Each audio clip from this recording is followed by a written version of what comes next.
Oke guys, welcome back to Daily Charting with Toshi, di mana kita akan daily chart your favorite cryptocurrencies. Oke, dalam 24 jam terakhir, cryptocurrency market meningkat sebesar 0,71%. Dengan total market cap mencapai di 1,03 triliun US dollars. Dan kita bisa lihat untuk Bitcoin ada peningkatan sebesar 0,35% dalam 24 jam terakhir dan sekarang trading di angka 22.482. Ini sedikit bad news, kenapa? Walaupun ada peningkatan dalam 24 jam terakhir, tetapi kita bisa lihat dengan jelas Bitcoin gagal daily close di atas dari 22.600 alias terjadi rejection kedua ya. Nah, itu menunjukkan indikasi kemungkinan akan turun lebih dalam. Untuk Ethereum kita bisa lihat ada peningkatan sebesar 0,79% dalam 24 jam terakhir dan sekarang trading di angka 1.575. Sementara untuk BNB ada peningkatan sekitar 0,5% dan dia sekarang trading di angka 298,52. Untuk XRP ada peningkatan sebesar 1%-an dan sekarang trading di angka 36 sen. Lalu untuk Cardano dia terkoreksi sebesar 0,57% dan sekarang trading di angka 33 sen. Lalu untuk Polygon Matic dia meningkat sebesar 1,90% atau ya bisa dibulatkan nyaris 2% dan sekarang trading di angka $1.15. Dan yang terakhir untuk Dogecoin dia meningkat nyaris 2% di 1,96%. Dan sekarang trading di angka 7 senan. Ya, jadi overall kita bisa lihat pada hari ini cenderung ada peningkatan tipis atau koreksi tipis. Nah, sekali lagi yang menurut gue cukup menarik adalah Bitcoin gagal lagi reclaim 22.629. Jadi ada probability yang cukup besar akan lanjut koreksi ke bawah. Ya. Oke, nah sekarang kita akan geser dulu ke economic calendar. Pada hari ini kita bisa lihat economic calendar dari US, ingat gua ada, ya ini dia penting ya, jam 10 malam. Nanti jam 10 malam akan ada testimoni dari The Fed Chair ini ya, si Jerome Powell. Nah ini tentunya sangat penting dan akan kemungkinan besar menggoncang market. Karena kenapa? Ya bisa kita ini ya, setiap kali terjadi speech atau testimonies dari The Feds, kita bisa harus dengar si speechnya seperti apa. Andaikan speechnya cenderung hawkish, nah biasanya market akan kembali ngedump seperti itu ya. Nah apa yang dimaksud dengan hawkish? Biasanya kalau hawkish itu ngomong seperti kayak, oke, kita harus meningkatkan lagi interest rate karena misalkan inflasi belum terkontrol dan seterusnya. Dovish itu kebalikannya. Nah itu yang bisa dibilang itu yang kita inginkan ya. Kita ingin supaya Jerome Powell lebih tenang gitu ya, nggak terlalu fear mongering gitu ya. Dan ya kalau statement-statementnya seperti inflasi sudah mulai terkontrol, lalu interest rate tidak akan ditingkatkan dengan terlalu tinggi, nah itu bisa bagus untuk risk on asset seperti kripto dan lain-lain ya. Nah selanjutnya kita akan geser ke besok ya. Untuk besok kita ngintip dulu. Oh ternyata jam 12 malam ya, 12 malam akan ada data penting juga. Itu akan keluar short term energy outlook ya. Nah ini jam 12 malam, ini berarti harus kita lihat hari ini ya. Nah, ini tuh harapan kita apa nih ya? Seingat gue ini harusnya lebih rendah daripada forecast ya. Jadi kurang lebih seperti itu untuk economic calendar. Sebentar, gue lupa. Oh ternyata ada di bawahnya lebih banyak lagi. Nanti jam 8:15 akan keluar non-farm employment change. Lalu juga nanti jam 10 ada lagi Jerome Powell ya besok. Ternyata 2 kali ya si testimoni dari Jerome Powell. Dan yang terakhir kita bisa di sini ada crude oil inventories. Jadi untuk besok bisa dibilang cukup penuh dengan data-data yang penting dari US ya. Oke, nah selanjutnya kita akan geser ke analisa Twitter. Untuk analisa Twitter ini ngomongin soal MACD lah basically ya. MACD di time frame 3 weekly dengan tambahan di sini seperti moving average lah, simpel seperti itu. Nah, kalau kita lihat dari siklus ke siklus, setiap kali terjadi cross ya antara si yang hijau dengan merah ini ya. Nah, ini seringkali terjadi satu movement yang cukup kuat ke atas ya. Nah, kalau kita lihat di sini 2012, 2015, 2019 semua terjadi. Nah, untuk kali ini juga sudah mulai terjadi cross sebenarnya ya. Nah, tetapi crossnya sayangnya belum belum sejelas seperti di siklus-siklus sebelumnya. Masih ada probability seperti ini menurut gua ya. Jadi dia seperti mau cross tapi gagal. Nah, jadi mungkin dalam 3 minggu kemudian ya ini bisa menjadi sangat penting kalau dia benar-benar crossnya definite seperti di sini ya. Tapi lagi-lagi secara TA ya dan secara historically speaking Ini setiap kali terjadi cross antara dua ya seperti semacam EMA lah kesannya ya. Ini menunjukkan bahwa akan terjadi movement yang cukup besar. Jadi kurang lebih seperti itu gambarannya, as easy as that ya. Nah, selanjutnya kita akan ngomongin juga mengenai Ukraina. Ya udah lama kita nggak bahas Ukraina, dan sekarang tiba-tiba pembahasannya kayaknya kurang enak ya. Dimana Bank Sentral Ukraina mensuspend si hryvnia ini tuh sebenarnya kalau nggak salah apa namanya fiatnya mereka ya, atau ya inilah nama fiatnya mereka, kayak kita punya rupiah, Ukraina punya ini. Gue juga nggak spesifik tahu gimana cara ngomongnya, mungkin hryvnia ya, gue sebutnya hryvnia aja. Nah, dia disuspend ya. Jadi mereka bank sentral tidak mengizinkan crypto exchanger untuk ya kesannya transaksi dengan si hryvnia ini. Maka dari itu, ya exchanger besar seperti Binance dan juga Kuna di sana ya menyarankan untuk peer to peer langsung. Ya, jadi di sini sih katanya temporary ya. Nah, untuk kenapanya, katanya ya penyebabnya adalah karena Ukraina ingin melaunch CBDC. Nah, lagi-lagi ya. Jadi sedikit lucu nih Ukraina. Kemarin terselamatkan oleh kripto, tapi sekarang tiba-tiba mau ya bikin versi sendiri CBDC dan ujung-ujungnya malah mensuspend transaksi dengan fiat mereka. Ya kadang-kadang lucu ya. Oke, nah selanjutnya kita akan masuk ke TA. Untuk TA kita bisa lihat ya sesuai dengan pembahasan tadi, dia udah kerjek 2 kali di 22.629. Nah pertanyaannya apakah karena rejection 2 kali ini akan lanjut ke bawah atau tidak? Harapan gue sih kalau bisa reclaim ya, tapi udah 2 kali ke reject, jadi ya ada kemungkinan ya lebih besar ya, bukannya pasti tapi lebih besar koreksi ke bawah ya. Nah, harapan gue sih kalau bisa jangan sampai daily close di bawah dari 21.611. Karena kalau sampai daily close di bawah dari situ, ya kita harus geser ke weekly ya. Oke, nah selanjutnya kita akan geser ke indeks dolar. Untuk indeks dolar kita bisa lihat di sini, dia kemarin sudah retest ke 104,13 dan hari ini sudah semakin dekat juga. Harapan gue pada hari ini semoga saja ya si Jerome Powell itu dia dovish dan sehingga dia bisa membuat indeks dolar jatuh dan daily close di bawah dari MA20 dan juga 104,13. Oke, jadi kurang lebih seperti itu untuk makronya pada hari ini, dan selanjutnya kita akan geser ke buy limit. Tetapi seperti biasa sebelum kita masuk ke buy limit, gue akan ingatkan dulu bahwa DCWT ini bukanlah financial advice, dan tujuan dari DCWT ini adalah untuk edukasi dan membiasakan para subscriber gue untuk lebih mengerti charting. Lalu bagaimana cara untuk mendukung TCI? Ada banyak caranya. Lo bisa like our video, bisa share our video, atau juga bisa menggunakan link referral kita di bawah. Dan sebelum kita lanjut, kita akan dengar dulu pesan-pesan dari sponsor kita pada hari ini.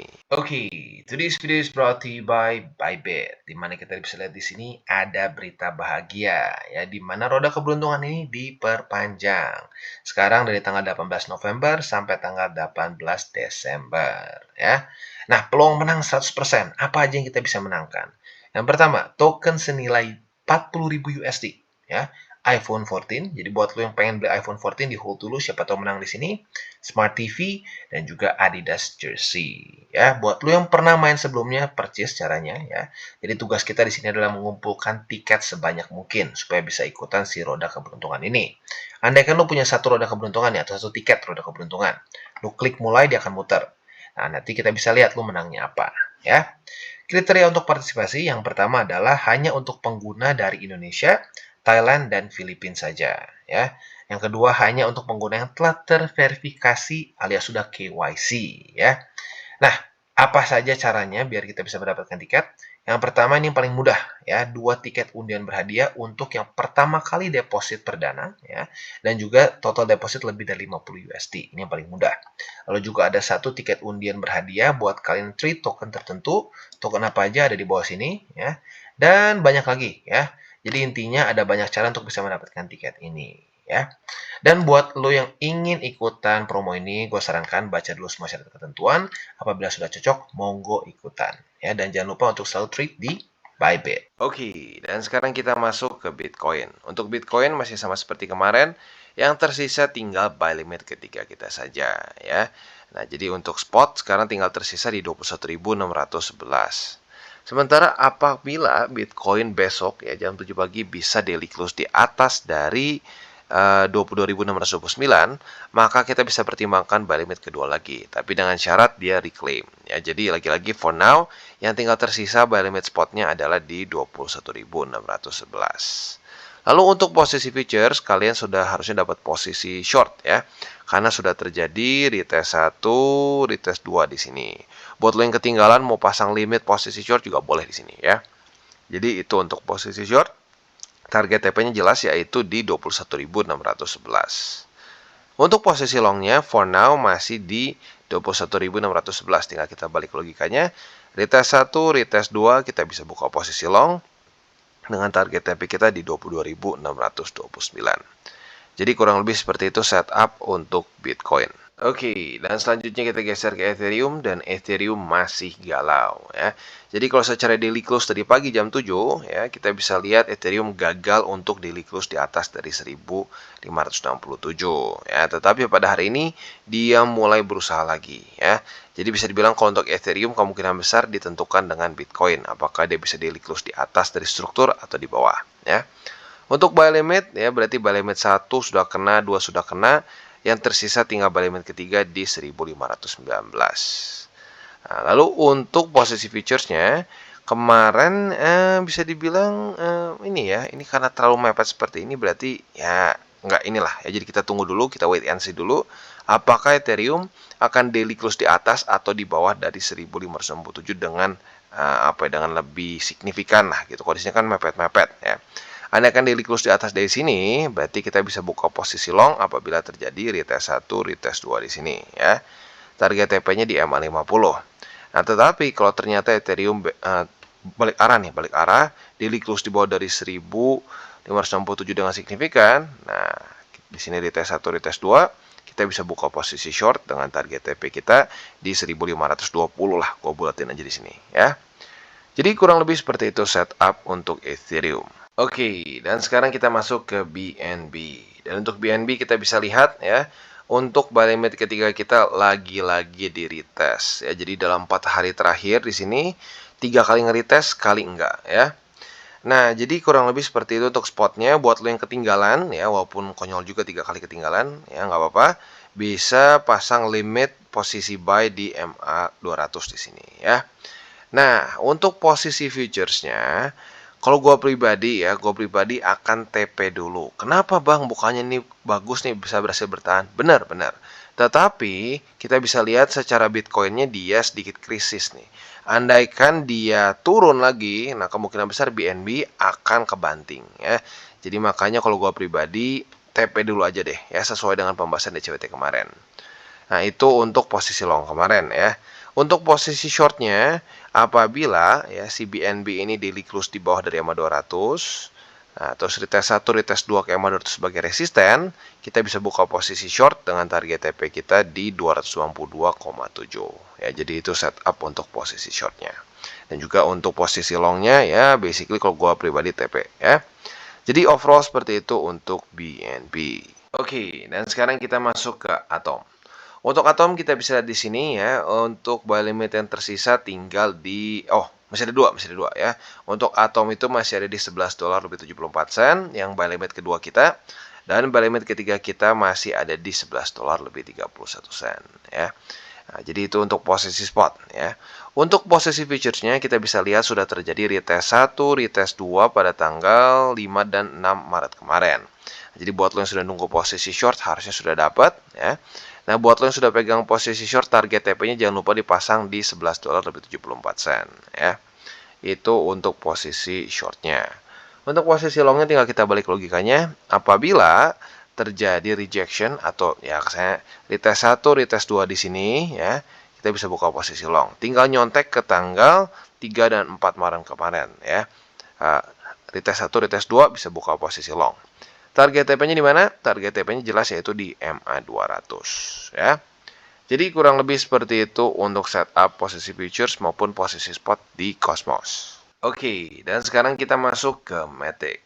Untuk Matic kita bisa lihat di sini dia buy limit ketiga lagi-lagi di retest ya. Jadi buat kalian yang sekarang mau ambil posisi spot untuk di Matic masih tersisa buy limit ketiga kita yaitu di $1 lebih 12 sen. Buy limit 1 sudah kena, buy limit kedua sudah kena, tinggal tersisa yang 3 ya.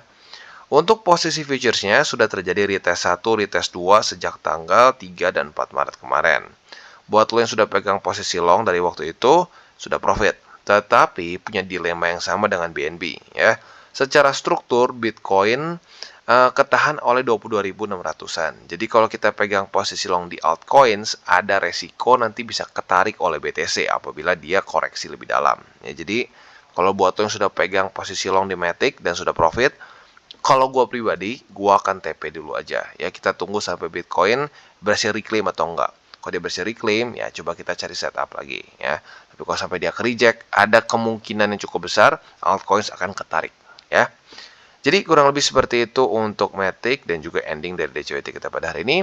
Seperti biasa gue akan ingatkan, jangan pakai uang panas, itu aturan yang paling penting menurut gue. Ya, lebih penting bahkan daripada lo ngerti TA. Dan yang kedua adalah jangan over leverage.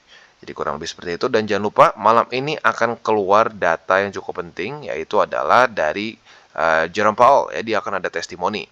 Nah, semoga saja ya si Jerome Powell tidak akan mengeluarkan kata-kata yang hawkish. Ya, kalau sampai ini dovish, ada kemungkinan Bitcoin bisa reclaim. Tapi kalau misalkan Jerome Powell dia masih kembali hawkish, kemungkinan besar market akan kembali berdarah-darah. Oke guys, jadi itu adalah akhir dari segmen DCWT kita pada hari ini. Dan jangan lupa bagi kalian yang merasakan manfaat dari segmen ini, jangan lupa untuk share ke teman-teman kalian. Dan apabila lu pengen mensupport channel kita ya TCI, jangan lupa untuk menggunakan link referral kita di bawah. Nggak wajib ya, tetapi apabila lo menggunakan link referral kita di bawah, ada macam-macam ya, dari Bybit, Huobi, Maxi, toko kripto dan banyak lagi ya. Ya, walaupun nggak wajib, tapi kalau menggunakan link referral kita, lo secara langsung membantu perkembangan dari TCI. Dan satu lagi, jangan lupa juga untuk join Telegram group kita, di mana kita bisa ngobrol-ngobrol santai mengenai dunia cryptocurrency secara 2 arah. So, jangan lupa untuk like, subscribe, click the bell icon, and see you on the next video.